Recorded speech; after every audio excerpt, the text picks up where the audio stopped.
Hello everyone, welcome to ফান্টাস digital marketing YouTube channel. Google analytics সিরিজের আজকের ভিডিওতে আমরা আলোচনা করব আরও একটি ইম্পর্ট্যান্ট অপশন নিয়ে, যেটি হচ্ছে সাবডোমেন ট্র্যাকিং। তো সাবডোমেন ট্র্যাকিং কি এবং কেন এটা ব্যবহার করা হয়, তো প্রত্যেকটা বিষয় নিয়ে আমরা আজকের ভিডিওতে আলোচনা করব। তো আশা করি ভিডিওটি আপনাদের ভালো লাগবে এবং সেই ভিডিও থেকে আপনারা অনেক কিছু শিখতে পারবেন। অনেক ইম্পর্ট্যান্ট ভিডিও সাবডোমেন ট্র্যাকিং, যেটি হচ্ছে আপনারা যদি অ্যাডভান্স লেভেল পর্যন্ত আপনারা গুগল অ্যানালিটিক্সকে শিখতে চান যারা, এবং যারা চাচ্ছেন যে আমাদের ওয়েবসাইট থেকে কিভাবে ডেটাগুলো আমাদের অ্যানালিটিক্সের ভেতরে এসে থাকে, তাদের জন্য অবশ্যই আমাদের এই আজকের ভিডিওটা খুবই গুরুত্বপূর্ণ। তো প্রথমে আমরা জেনে নিই সাবডোমেন ট্র্যাকিং কি।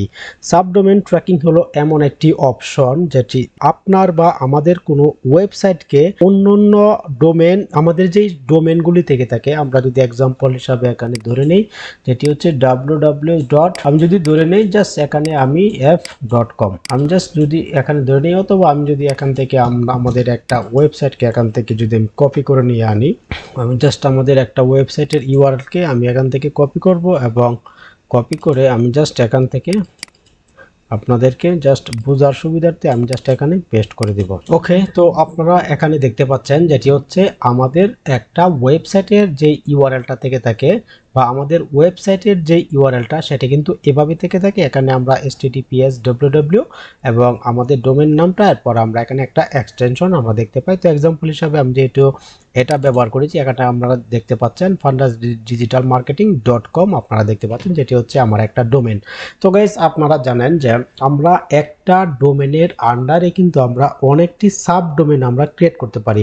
যেমন এখানে হতে পারে course.fundasdigitalmarketing.com, এবং এখানে হতে পারে অন্যান্য ধরনের info.fundasdigitalmarketing.com। এই ধরনের যে ডোমেনগুলি কিন্তু আমরা ক্রিয়েট করতে পারি আমাদের এই ডোমেনের আন্ডারে।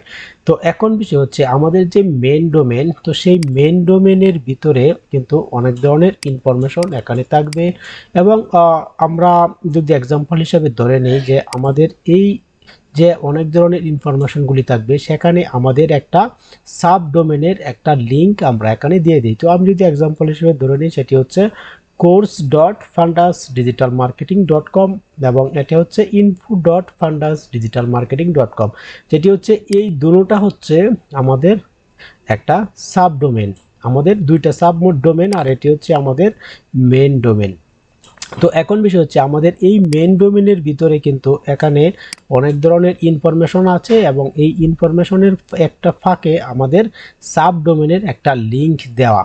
তো এখন কোনো একজন ইউজার আমাদের এই মেন ডোমেনের ভিতরে আসলো এবং মেন ডোমেনে আমাদের ইনফরমেশনগুলি দেখলো, এবং দেখার পর সে এই লিঙ্কে ক্লিক করে আমাদের একটা সাব ডোমেনের ভিতর চলে গেল। তো এখন বিষয়টা হচ্ছে এখন সে কিন্তু আমাদের সাব ডোমেনের ভিতর চলে গেল। তো এখন আমরা যদি চাই যারা হচ্ছে আমাদের সাব ডোমেনের ভিতরেও চলে যাবে, তো সেখানেও আমাদের যেই গুগল অ্যানালাইটিক্স, আমরা যেই আমাদের যে মেন ডোমেনের সাথে আমরা যে গুগল অ্যানালাইটিক্স আমরা ইনস্টল করেছি, সেই রিপোর্টগুলি আমরা সেখানে দেখতে পাই।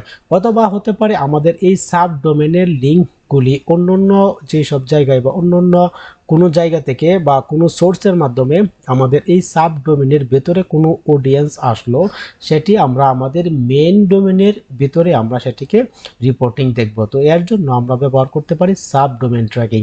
তো গুগল অ্যানালিটিক্স GA4 যে আমাদের এখনকার যে আপডেটেড GA4 ভার্সন, তো এই ভার্সনের ভিতরে কিন্তু আমাদের সাব ডোমেনের কোনো সেটআপ কিন্তু আমাদেরকে করতে হয় না, এটি একটা গুড নিউজ। এবং এর আগে আমাদের যে গুগল অ্যানালাইটিক্স ইউনিভার্সাল অ্যানালাইটিক্স ছিল, তো সেখানে কিন্তু আমাদের একটা আলাদা একটা ট্র্যাকিং সেটআপ করতে হতো। তো এর জন্য আমাদের গুগল অ্যানালাইটিক্স GA4 এর ভিতরে আমাদের সামান্য একটা কাজ করতে হয়, যেটি হচ্ছে আমরা আমাদের মেইন ডোমেনের সাথে আমরা যেই মেজারমেন্ট আইডিটা বা যেই মেজারমেন্ট আইডি বা যেই পিক্সেলটা আমরা ব্যবহার করে আমরা সাব ডোমেনকে কানেক্ট করব গুগল অ্যানালিটিক্সের সাথে, তো সেম মেজারমেন্ট আইডিটা কিন্তু আমাদের এই যে সাবডোমেনের ভিতরে কিন্তু ইনস্টল থাকতে হবে। তো জাস্ট এতটুকু কাজ, আমরা জাস্ট আমাদের এই মেজারমেন্ট আইডিটা দিয়ে আমরা জাস্ট একটা GA4 এর ট্যাগ ফায়ার করে দিব, গুগল অ্যানালাইটিক্সের একটা ট্যাগ আমরা ফায়ার করে দিব আমরা GTM ব্যবহার করে।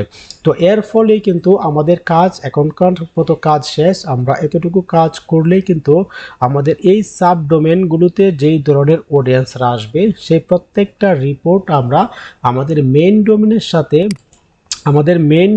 সাথে যে আমাদের গুগল অ্যানালাইটিক্সটা ইনস্টল করা থাকবে এর ভিতরে আমরা প্রত্যেকটা রিপোর্ট আমরা এখানে দেখতে পাবো। তো আশা করি বিষয়টা ক্লিয়ার যে সাবডোমেন ট্র্যাকিং কি। তো এখানে আরেকটা বিষয় হলো ক্রস ডোমেন ট্র্যাকিং। তো ক্রস ডোমেন ট্র্যাকিং কি নিয়ে এই বিষয়ে কিন্তু আমরা আলাদাভাবে একটা ভিডিও মেক করব, যেখানে আমরা একদম সেট আপ করে দেখাবো, যে প্র্যাকটিক্যালি আমরা দেখাবো যে ক্রস ডোমেন কি এবং কিভাবে আমাদের ক্রস ডোমেন সেট আপ করতে হয়। তো আশা করি ভিডিওটি আপনাদের ভালো লেগেছে। তো যেহেতু আজকের ভিডিওতে আমাদের তেমন কোনো কাজ নেই, যে শুধুমাত্র এই বিষয়টা আপনাদেরকে জানানোর জন্য যে সাবডোমেন ট্র্যাকিং কিভাবে হয়, তো এর জন্য আমাদের কোনো কাজ নেই। অটোমেটিকলি আমাদের গুগল অ্যানালিটিক্স GA4 এর ভিতরে সাবডোমেন ট্র্যাকিং কিন্তু অ্যাভেলেবেল বা ডিফল্টভাবে সেট আপ করা। তো আশা করি ভিডিওটি আপনাদের ভালো লেগেছে এবং এই অপশনটা সম্পর্কে আপনারা জানতে পেরেছেন। তো গাইস, ভিডিওটি ভালো লেগে থাকলে ভিডিওটিতে অবশ্যই একটা লাইক করুন, আপনাদের কোনো প্রশ্ন মতামত কমেন্ট বক্সে লিখুন, আমাদের চ্যানেলটিকে সাবস্ক্রাইব করুন। তো গাইস, দেখা হচ্ছে পরবর্তী কোনো ভিডিওতে, ততক্ষণ ভালো থাকবেন। আল্লাহ হাফেজ।